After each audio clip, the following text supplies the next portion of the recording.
Halo anak-anakku, salam sejahtera untuk kita semua. Jumpa lagi dengan guru BK-mu, Anita Bunga. Ibu sangat senang bisa menyapa anak-anakku walaupun masih lewat pembelajaran jarak jauh.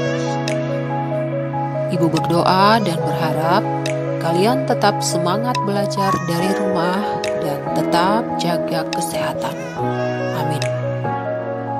Baiklah anak-anakku, pada pertemuan kita kali ini, kita akan belajar sebuah materi tentang konsep diri atau self-concept. Sebelum kita lanjut, tonton terus video ini sampai selesai. Sebab di akhir video ini, ada pertanyaan yang harus dijawab oleh anak-anakku. Mari kita bahas apa itu konsep diri. Konsep diri yaitu gambaran, pandangan, keyakinan, dan penghargaan atau perasaan seseorang tentang dirinya. Atau dengan kata lain, konsep diri itu juga adalah penghargaan diri, nilai diri, atau penerimaan diri. Biasanya, konsep diri berkaitan erat dengan aspek fisik, karakter seseorang, dan motivasi hidup. Jadi, konsep diri meliputi semua keyakinan dan penilaian atau penghargaan tentang diri sendiri. Ibu mau memberikan sebuah contoh tentang konsep diri.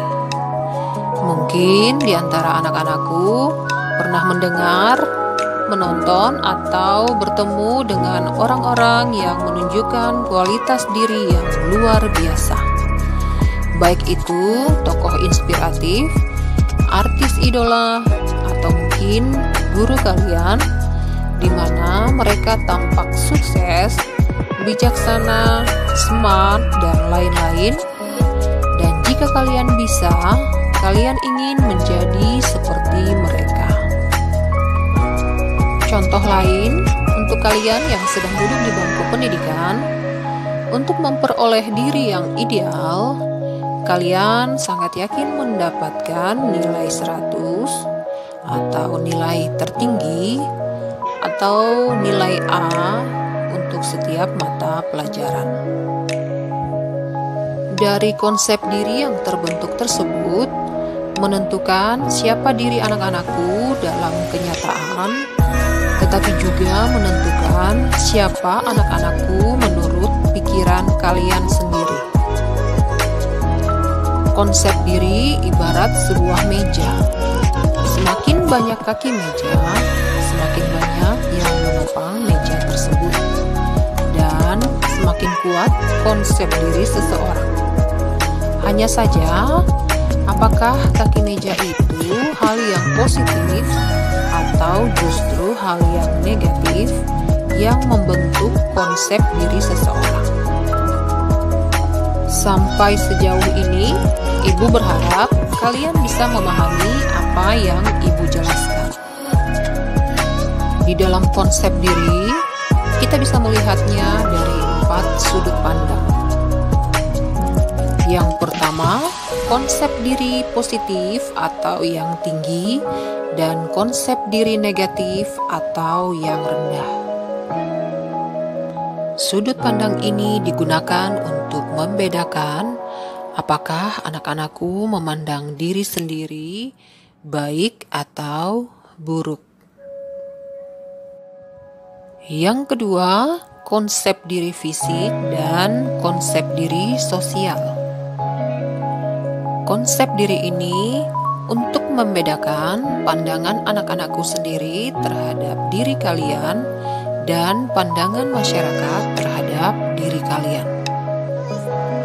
Yang ketiga, konsep diri emosional dan konsep diri akademis. Sudut pandang ini membedakan pandangan terhadap diri anak-anakku sendiri yang dipengaruhi oleh perasaan atau faktor psikologis dan secara ilmiah dapat dibuktikan. Yang keempat, konsep diri real dan konsep diri ideal. Sudut pandang ini membedakan diri anak-anakku yang nyata dan yang kita cita-citakan. Jadi anak-anakku, konsep diri ini bukan dibawa sejak lahir, melainkan hasil dari belajar. Ada beberapa faktor yang mempengaruhi konsep diri seseorang, antara lain pola asuh orang tua. Cara orang tua mengasuh kalian akan mempengaruhi bagaimana cara kalian memandang diri sendiri.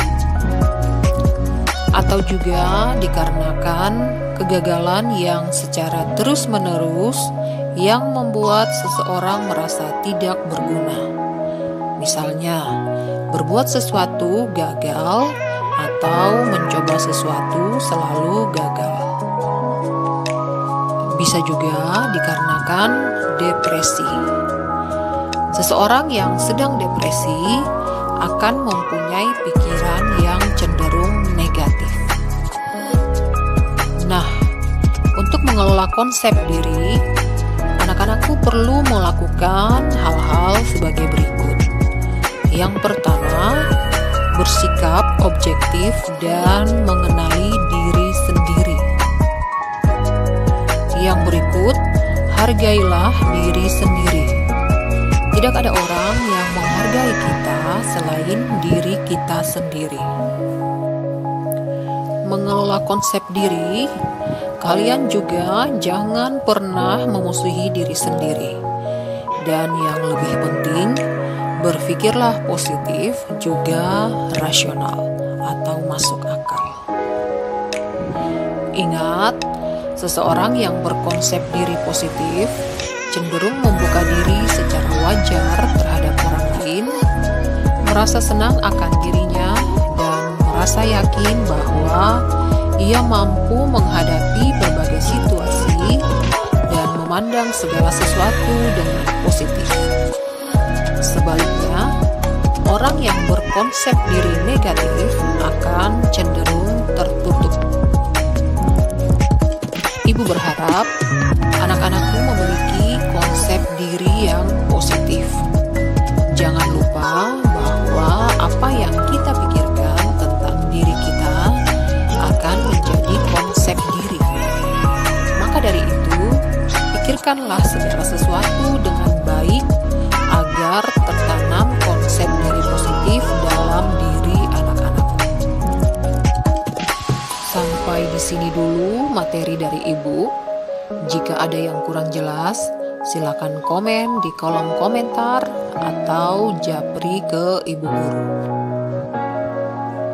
Sampai jumpa di pertemuan berikutnya.